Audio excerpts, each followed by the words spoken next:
forgot the coolant. I'm waiting for the tow truck to come right now, and I don't understand really how that's even possible. We have a problem. Mr. Drift Guy over here got some drift spares for his drift car, and you guys decided to tell him to paint it pink. Neon pink, and then I decided, you know what, pink and glitter. There's actual glitter in those wheels. Pick my ride stuff right there. See exhibit, this is what happens when you tell people to do stuff themselves. So I started this thing up and let it run for a decent bit.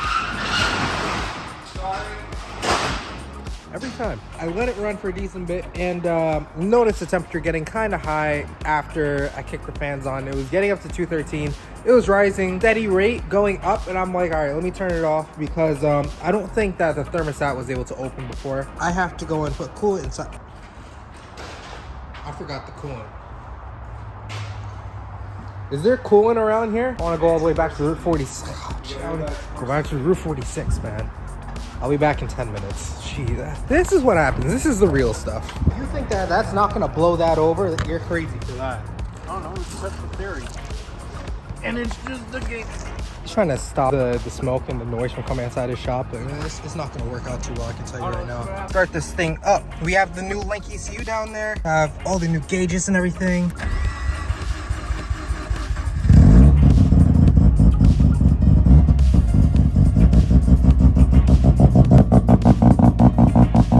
I just stopped recording by accident. Yeah, just turned the car off.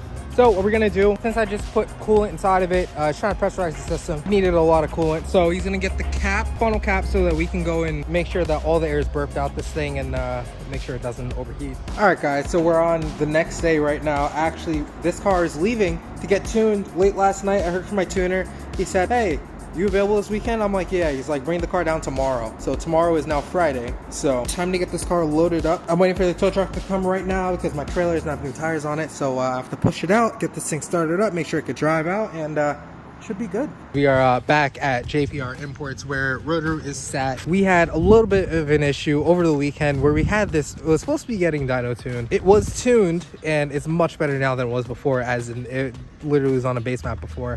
However, we're having a fuel voltage drop, or a fuel pump voltage drop. And reason why we see that is this. So pretty much what was happening is that, and I'll link the video in here, they sent me a video over the weekend of, so this is supposed to say true at 60 PSI of fuel pressure. As soon as they were getting into boost, which is around 8 pounds, it dropped down to like 40, like drastic drop. I'll put a clip in right now.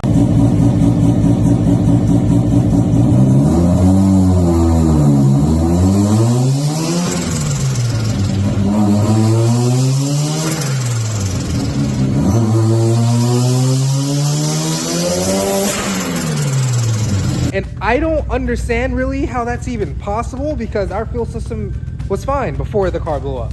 And the car blew up not because of a fuel reason, so I'm kind of confused. We're all kind of confused. We have some idea of what it could possibly be, and I'll show you guys right now. So essentially what we have is a line coming through here going to our Subaru pump over there.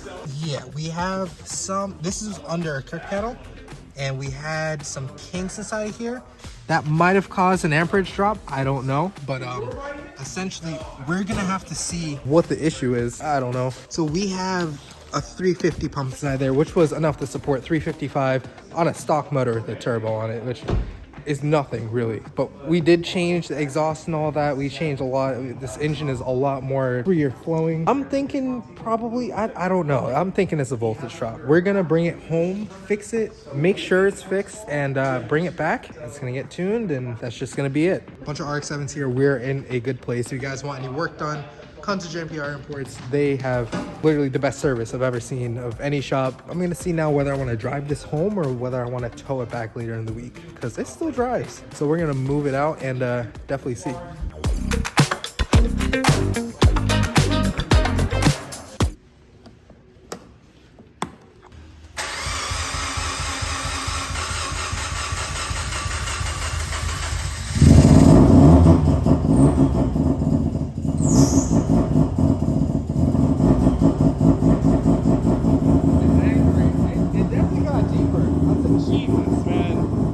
That looks mean.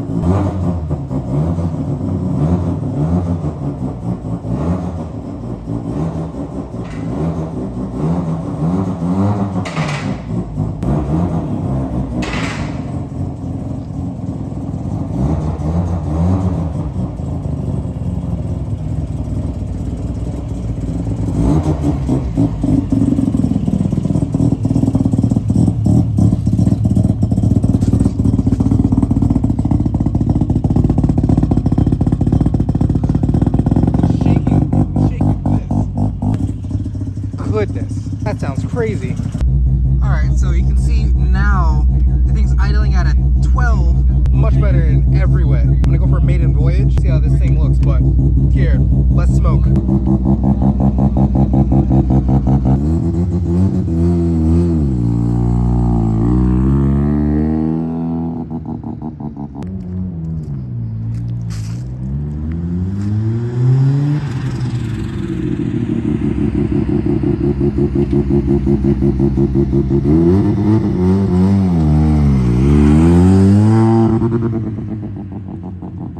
All right, so I've now moved this back in its spot. I'm gonna come back later in the week and I'm actually gonna drive it back. I need to get some miles on the clutch either way and on the motor at that, but otherwise the drivability on this thing is honestly perfect. I'm so surprised. I thought it was gonna be like a big cam LS car, but yeah, no, it's good. Plan is come back later in the week with Drew, drive this thing back, fix the fuel pump, and come back here. This is not the end of this video, but probably the end of this clip. So how do you feel, sir? We have a problem, and we're gonna start thinking about solutions on the way back home. Fun. So I just want to let you guys know, I'm on my way home now. This thing grows a lot.